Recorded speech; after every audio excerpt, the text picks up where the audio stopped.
On va mettre les choses au clair. Est-ce que les véganes sont fragiles musculairement parlant ou pas? Moi je vais te niquer avec ton titre.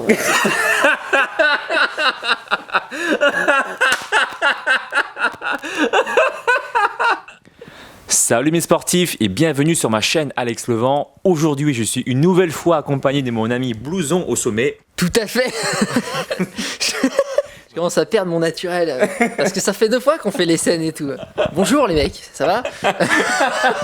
Alors aujourd'hui on va répondre à une info ou une intox. Est-ce que les véganes sont fragiles musculairement parlant ou pas? Qu'est-ce que t'en penses? Je vais te niquer ta race moi. On va voir, moi je suis vegan, c'est pour ça, enfin, je suis pas vegan, ouais. C'est-à-dire j'essaye de le devenir mais je suis végétalien, ce qui se trouve qu'il y a une différence entre les deux. Et donc on va voir ça ensemble avec Alex, on s'est dit que ce serait cool d'étudier ces petites idées reçues. On va aborder 3 points en fait pour éclaircir les zones sombres. Le premier point, on va voir est-ce que les associations protéines végétales entre elles sont indispensables ou pas pour devenir musclé. C'est ça. Voilà. Parce qu'en fait, il y a une idée reçue qui est très très répandue encore et même reléguée par certains médias récents qui dit que voilà, il faut obligatoirement associer les céréales et les légumineuses parce que chacune d'entre elles manque d'un acide aminé essentiel. Donc en les associant, on pourrait pallier à ce problème. On va voir si c'est vrai ou pas. Deuxièmement, on va voir la valeur biologique. Comme tu le sais, on peut déterminer la qualité d'une protéine en fonction de sa digestibilité. On va voir ensemble qu'est-ce qu'il en est des protéines végétales par rapport aux protéines animales. Et le troisième point, on va voir également les carences. Il y a plusieurs idées reçues sur les carences. Il y en a qui sont vraies, comme la B12, on va voir exactement, c'est-à-dire on peut réellement être en carence. Et puis il y en a qui sont vraiment complètement fausses, comme en protéines par exemple, ça existe encore cette idée. Ou en fer encore, on va découvrir tout ça ensemble. Voilà, on va découvrir ça. Donc c'est parti, premier point. Premier point, let's go. Alors, on a trouvé différentes études scientifiques sur lesquelles on s'est basé pour justifier nos dires aujourd'hui. D'ailleurs, toutes les études sont dans le descriptif de ma vidéo si tu es curieux et je mettrai quelques paragraphes là comme d'habitude en dessous de ma vidéo. D'où vient cette idée là qu'il faut associer les protéines végétales entre elles? Ça vient d'une chercheuse américaine qui s'appelle France Moore-Lappé. Et en fait, elle, dans son ouvrage, elle avait précisé qu'il fallait justement associer les protéines végétales entre elles pour avoir tous les acides aminés essentiels, mais il faut savoir qu'elle s'est rectifiée dans son ouvrage et que malheureusement, certaines personnes sont restées justement sur son premier ouvrage de base où elle avait dit qu'il fallait absolument associer les protéines entre elles. Pas seulement certaines personnes en fait, c'est vraiment dans l'inconscient collectif, on pense, la plupart du temps, on pense ça, qu'on est obligé d'associer les protéines végétales entre elles, et parfois même on pense qu'il faut le faire au cours d'un même repas, c'est-à-dire si tu manges que du riz, c'est la catastrophe. Et donc il y a cette idée qu'il faudrait associer les protéines dans la même journée. Ça vient de cette chercheuse qui a commis une erreur, qui s'est rectifiée dans ses nouveaux ouvrages, elle s'est corrigée en ayant reconnu que c'était une erreur, mais l'idée est malheureusement restée. L'association américaine de diététique et l'association des diététiciens du Canada qui confirment justement cette erreur. On croit qu'il manque complètement un acide aminé dans les céréales ou dans les légumineuses, alors que c'est faux. En vérité, il y en a un qui est en moins forte quantité,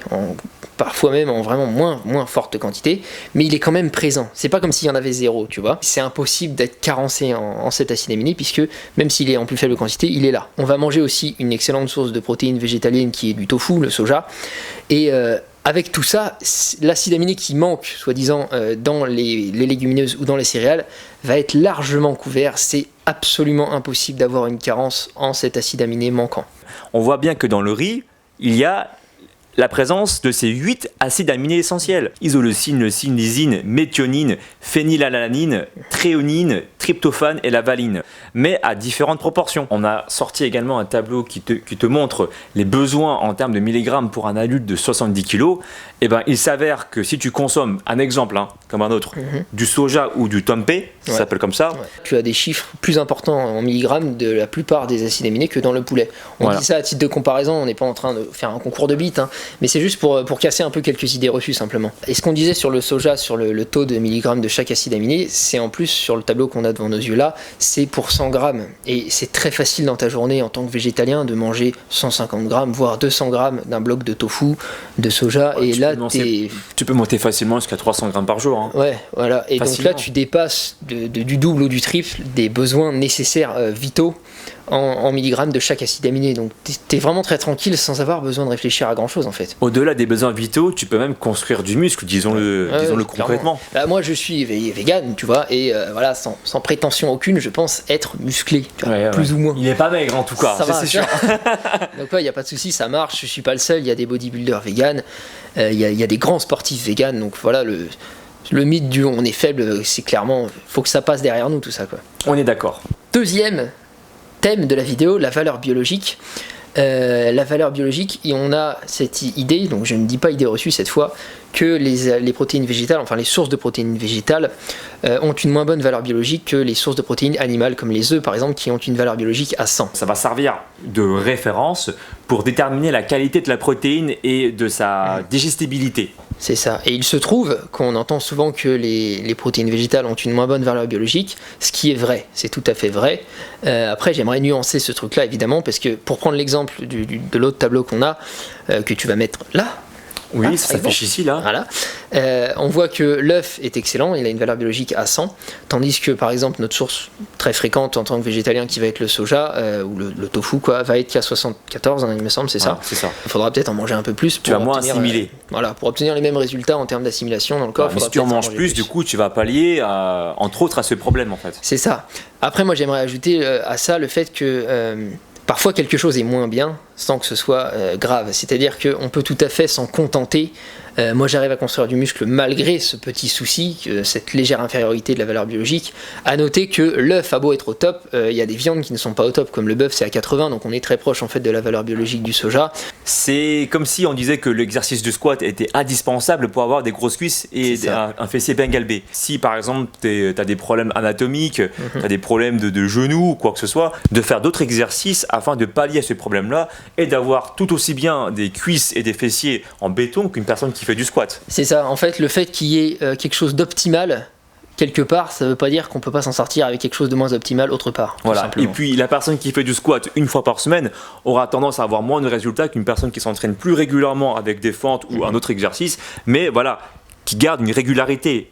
Il y a également d'autres facteurs qui rentrent en jeu, mis à part la qualité d'un exercice ou la qualité d'un aliment. C'est ça. Il y a des fossés entre la théorie et la pratique. Exactement. Le troisième point, c'est qu'on se dit que quand tu es vegan, c'est que tu as des carences en vitamine B12 et en fer. Alors c'est vrai que ça, on entend souvent parler. Qu'en est-il en fait de la réalité ? Qu'est-ce que tu en penses, Blouson, sur ce point-là ? Donc, le végétalien, en effet, il va être carencé en B12 s'il ne prend pas une source supplémentaire de vitamine B12. Donc ça peut être un comprimé, c'est pas bien méchant, hein. Je veux dire, il y a aussi des gens qui ont un régime omnivore qui prennent des suppléments, donc faut pas diaboliser ça. Il y a des gens qui disent oh mon dieu, mais c'est un mauvais régime puisque vous êtes supplémenté, tu vois. Ouais. Sauf que plein d'omnivores prennent des suppléments en plein de choses, tu vois. Tout le monde a des carences en plein de sortes de choses. À commencer aussi par les suppléments de vitamine D. La D, c'est pas par le soleil, ça ? Si, c'est par le soleil justement. Mais on manque de soleil ici. Ouais, oui, c'est vrai. Donc du coup, une supplémentation en vitamine D ne fera pas de mal. Ouais, enfin, moi, je suis roux, perso, si je vais au soleil, c'est la fin du monde. Hein. On finira par parler du fer. Alors moi, j'ai envie de dire que de toute façon, même pour nous, les omnivores, on peut être carencé en fer. Clairement, tu vois, par exemple, mon père, il a fait une analyse de sang et il s'est retrouvé en carence de fer. Alors, pas une grosse carence de fer, mais quand même, il y en avait une. Dans le cas des végétaliens, le fer se trouve très bien dans les légumineuses comme les lentilles ou dans les épinards. Si tu manges ça, aucun souci, tu as besoin de penser à rien, il n'y aura jamais de carence de fer, il n'y a pas de problème. Il y a cette idée aussi, on va la balayer vite fait, mais que les végétaliens ont une carence en protéines. Il y en a dans le tofu par exemple, qui est un aliment très bon quand on sait le préparer. J'ai fait une vidéo sur ça d'ailleurs, on va la voir. En haut à droite de la vidéo, je mettrai une recette de Blouson. Il y a, je crois, 4 recettes de tofu que tu as mis. Ouais. Voilà, allez voir. Puis la vidéo est bon délire, je suis parti dans le vrille un petit peu, enfin, on m'a accusé d'être sous coke pendant la vidéo, c'était sympa. Puis il y a les légumineuses, il y a le quinoa, le flocon d'avoine. Les gens le savent pas, enfin souvent, mais il y a 12 grammes de protéines pour 100 grammes dans les flocons d'avoine, tu vois. Alors que c'est un aliment très, très répandu, même dans les régimes omnivores. Il faut pas non plus oublier les noix, c'est très important. Il y a beaucoup de protéines, notamment les acides aminés essentiels. Tous les acides aminés essentiels d'ailleurs, en grande quantité.